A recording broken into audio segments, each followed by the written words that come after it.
Hello students, कैसे हो आप सभी। आज मैं आपके YouTube channel easy by teach पर लेके आई हूँ यूनियन बैंक ऑफ इंडिया की तरफ से लोकल बैंक ऑफिसर की रिक्रूटमेंट। यहाँ पे जो हमारी सैलरी है वो 75,000 से ज़्यादा रहने वाली है, मतलब 75,000 से ज़्यादा रहने वाली है। और हमारी जो टोटल नंबर ऑफ़ वैकेंसीज़ हैं यहाँ पे 1500 वैकेंसीज़ आई हैं। अब हम देखते हैं कौन कौन से स्टेट में हमारी जो वैकेंसीज़ हैं वो आई हैं और कौन कौन से स्टेट में कितनी वैकेंसीज़ हमारी आई हैं।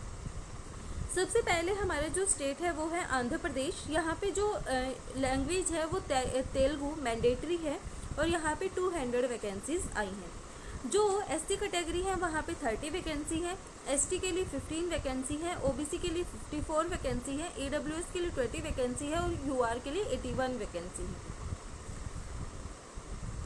यहाँ पे हमारी टोटल जो वैकेंसी है वो है 200 वैकेंसीज़।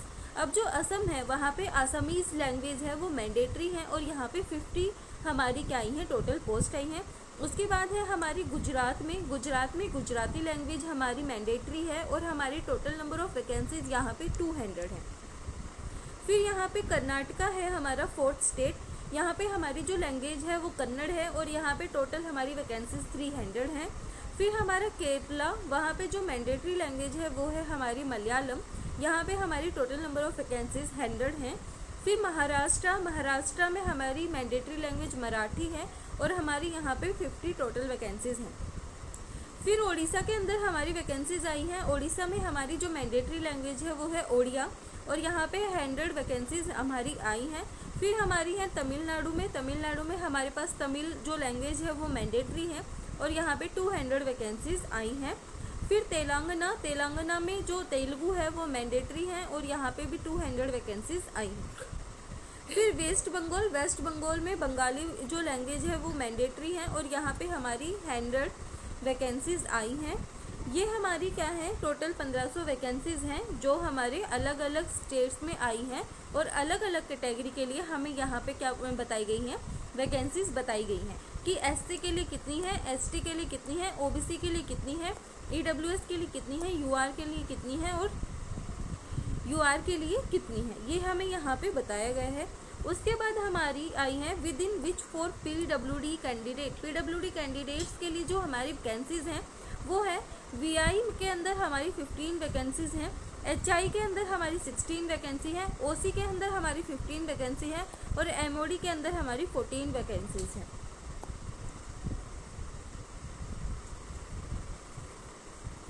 अब हमारी जो स्टार्ट डेट है फ़ीस पे करने की, ऑनलाइन हम फ़ीस पे कर सकते हैं यहाँ पे।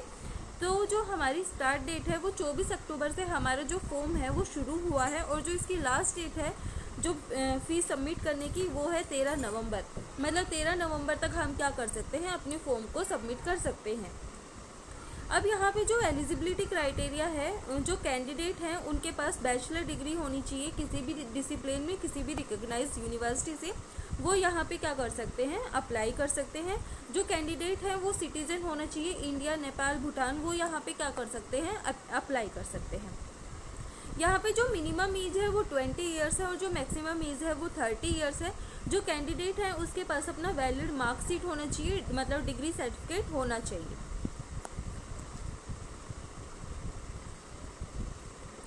अब यहाँ पे जो कैंडिडेट हैं शेड्यूल कास्ट और शेड्यूल ट्राइब से मतलब एससी एसटी कैटेगरी से जो हैं उनके लिए 5 साल का रिलैक्सेशन है। अदर बैकवर्ड क्लास के लिए 3 साल का रिलैक्सेशन है और जो पीडब्ल्यूबीडी कंडीशंस हैं, पीडब्ल्यूबीडी कैंडिडेट्स हैं उनके लिए 10 साल का रिलैक्सेशन है। और जो भी एक्स सर्विसमैन हैं, कमीशन्ड ऑफिसर्स हैं, इनके लिए यहाँ पे 5 साल का रिलैक्सेशन है। और जो पर्सन अफेक्टेड बाय 1984 राइट्स, यहाँ पे उनके लिए 5 साल का रिलैक्सेशन है।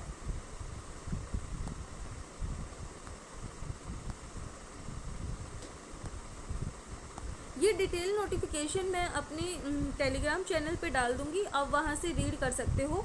मैं सिर्फ आपको यहाँ पे जो इम्पोर्टेंट चीज़ें हैं वही बता रही हूँ। उसके बाद हम देखते हैं ऑनलाइन एग्जामिनेशन टेस्ट। यहाँ पे जो हमारा टेस्ट है उसमें हमारा क्या क्या सब्जेक्ट आएंगे, वो है reasoning and computer aptitude, general economy, banking awareness, data analysis and interpretation, English language और फिर उसके बाद हमारा आएगा English language letter writing and essay. जो रीजनिंग और कंप्यूटर एप्टीट्यूड है उसके हमारे 45 क्वेश्चंस रहने वाले हैं और मैक्सिमम मार्क्स हमारे 60 रहेंगे। यहाँ पे हमें 60 मिनट्स का टाइम मिलेगा, मतलब 1 घंटे का टाइम हमें यहाँ पे इसको सॉल्व करने के लिए मिलेगा। जो मीडियम है वो इंग्लिश और हिंदी दोनों रहने वाला है। उसके बाद हमारा जनरल इकोनॉमी और बैंकिंग अवेयरनेस के जो टोटल क्वेश्चन है वो 40 हैं। मैक्सिमम मार्क्स भी हमारे 40 हैं और यहाँ पे हमें 35 मिनट्स का टाइम मिलेगा। उसके बाद है हमारा डाटा एनालिसिस एंड इंटरप्रिटेशन। यहाँ पे हमारे 35 क्वेश्चन रहने वाले हैं। मैक्सिमम मार्क्स हमारे 60 रहेंगे और हमें 45 मिनट्स का टाइम मिलेगा। उसके बाद हमारा है इंग्लिश लैंग्वेज। यहाँ पे हमारे 35 क्वेश्चन रहने वाले हैं। मैक्सिमम मार्क्स हमारे 40 रहेंगे और जो टाइम है हमारा वो 40 मिनट्स रहेंगे।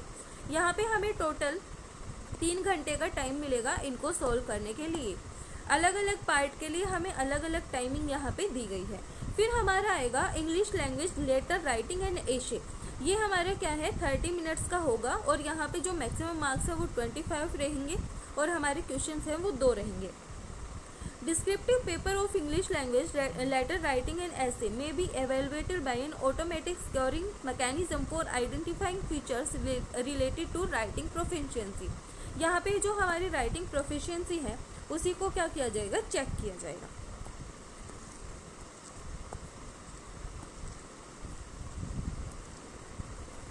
उसके बाद हम देखते हैं एग्ज़ाम सेंटर्स। जो एग्ज़ाम सेंटर्स है वो हमें अभी टेंटेटिव बताए गए हैं, जैसे कि आंध्र प्रदेश में हमारे अमरावती, एलोरो, गंटूर, अनंतपुर, विजयवाड़ा, कड़ापा, ये हमारे क्या रहने वाले हैं, एग्ज़ाम सेंटर्स रहने वाले हैं। बिहार में हमारा पटना है, गोवा में हमारा पणजी है, छत्तीसगढ़ में हमारा रायपुर है, दिल्ली एनसीआर में हमारा फरीदाबाद, गाजियाबाद, न्यू दिल्ली, ये हमारे क्या रहने वाले हैं, एग्ज़ाम सेंटर्स रहने वाले हैं। सभी स्टेट्स के यहाँ पे एग्ज़ाम सेंटर्स दिए हुए हैं, जैसे सिक्किम का गंगटोक है, पंजाब का मोहाली में है, मेघालय का शिलोंग है, मणिपुर का इम्फाल में है, झारखंड का हमारा रांची में है।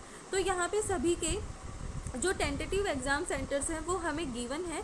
हम इनको देख के ही क्या कर सकते हैं, अपना एग्ज़ाम सेंटर डाल सकते हैं जिस भी स्टेट के लिए हम अप्लाई कर रहे हैं। अब यहाँ पे हमें हर चीज़ बताई गई है, हमें कैसे अप्लाई करना है, एप्लीकेशन प्रोसीजर क्या है, बॉन्ड सिक्योरिटी क्या है, कैसे बॉन्ड बनेगा, ये सब चीज़ें हमें इसमें बताई गई हैं। ये मैं डिटेल नोटिफिकेशन अपने टेलीग्राम चैनल पे अपलोड कर दूँगी।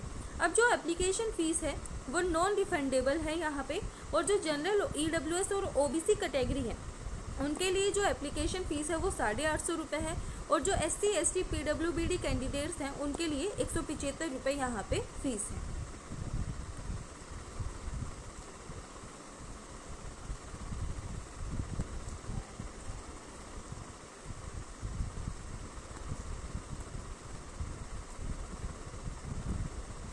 वीडियो पसंद आए तो लाइक, शेयर एंड सब्सक्राइब जरूर करना। ये थी हमारी यूनियन बैंक की तरफ से रिक्रूटमेंट।